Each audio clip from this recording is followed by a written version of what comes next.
Here we are at the museum at Hendrick Motorsports talking to Jeff Gordon, driver of the number 24 Drive to End Hunger Chevrolet. You probably do that much better than I. And I couldn't help but notice, Jeff, that this season will mark your 20th year in Cup since that first start back, it was at Atlanta in 1992. How does that feel, 20 years in the Cup Series? Yeah, that's pretty amazing, to think back through all the years. They've been amazing years, and they've gone by fast, so I guess that's a good thing. But I've definitely got less hair and more gray, so that's proof that it's been going on a long time. All that matters to me is I get the opportunity to be a part of a great organization like Hendrick Motorsports and a great team like we have this year with Alan Gustafson, to represent Drive to End Hunger, DuPont. And DuPont's doing a special 20th anniversary paint scheme this year. So it's an exciting year. It's hard to believe 20 years later, we're still competitive, still enjoying it, having fun, and winning races. And that's, that's a tribute to a great team. Do you feel like you have a role in the garage now, sort of as an elder statesman or as a veteran guy? I mean, do you think in those terms, like you're a leader in the garage area? No, I mean, I feel like we're all, we all play a role with the sport, where it's at, where it's going. I was actually doing an interview earlier today talking about, earning respect and things like that. And it definitely took a while for me, even though I was winning races fairly early in my career, to really earn the respect of the garage area as well as, fans. And so, that part, I feel comfortable with who I am and what's happening, and I certainly don't mind sharing my opinion, but I don't feel like I'm the spokesperson for the garage either. So many changes over the years, obviously, 20 years. Was there a change to a track or to the car, anything that was the most challenging for you over this time? I remember when we first started seeing really big rear springs and big sway bars. When I got into the sport, you really had a lot of mechanical grip that you really searched for, and so you would get in the corner. It didn't matter if you were at Charlotte or where you were, and really feel the car roll and lean over on the right rear tire and things like that. And when we started learning more and more about aerodynamics and downforce, that really started making the cars go faster, and that pitch and roll started happening less and less. It took me a little while to get the confidence that corner of the car was going to stick, because that's what I always relied on, was just feeling it sort of lay over on it.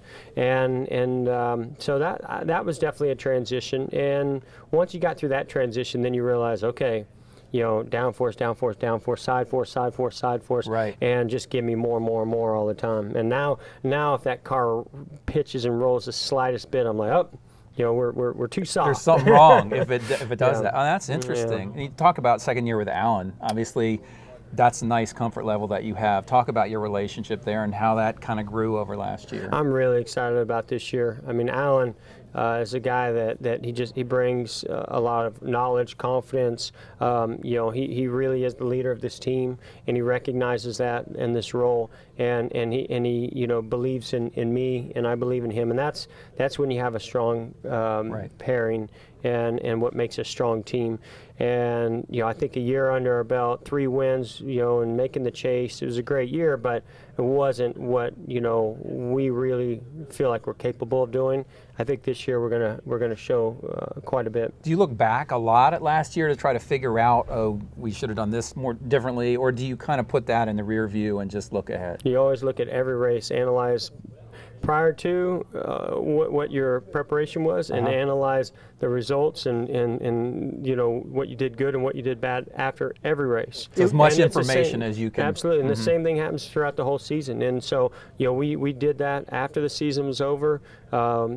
Prior to this season, we talked about that as well, and those guys are rolling over there, and we've got some really cool things that we are going to be bringing out this year to just fine-tune. I mean, I don't feel like we had to reinvent anything. I feel like we just needed to find little areas. I mean, just little tiny things like my brake pedal, my gas pedal, the dash and where the switches and things are.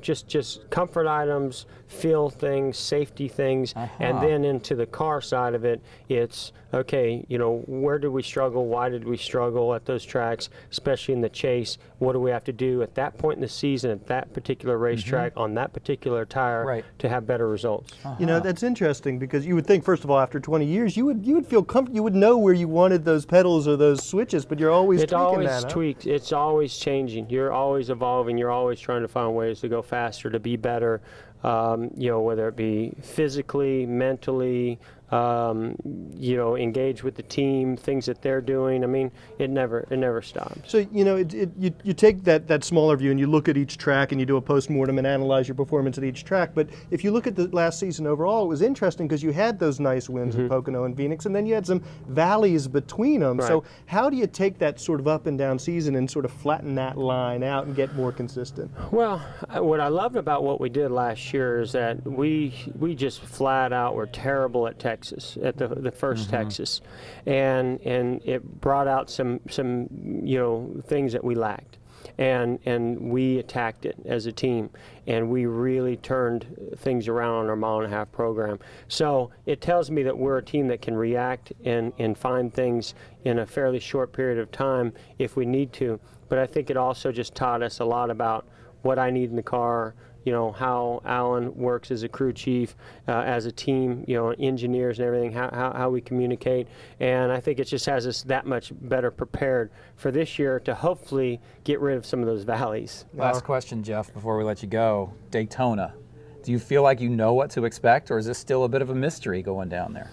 I mean, we certainly have a pretty good idea. We're down there for 3 days, and we're testing for qualifying runs as well as for drafting.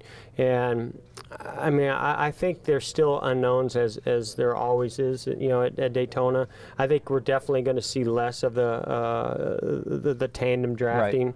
Obviously, taking the radio communication away, I think is going to help in that department. Find that person to link up with. I think even if you're going to link up with somebody late in the race, let's say it's a 2-lap run or 3-lap run, I don't know if you have it set plan as to who it is until that caution comes out or until that moment comes. I see. So I think quite as premeditated. I think not as quite as premeditated. And I think the majority of the race you're not going to see the tandem.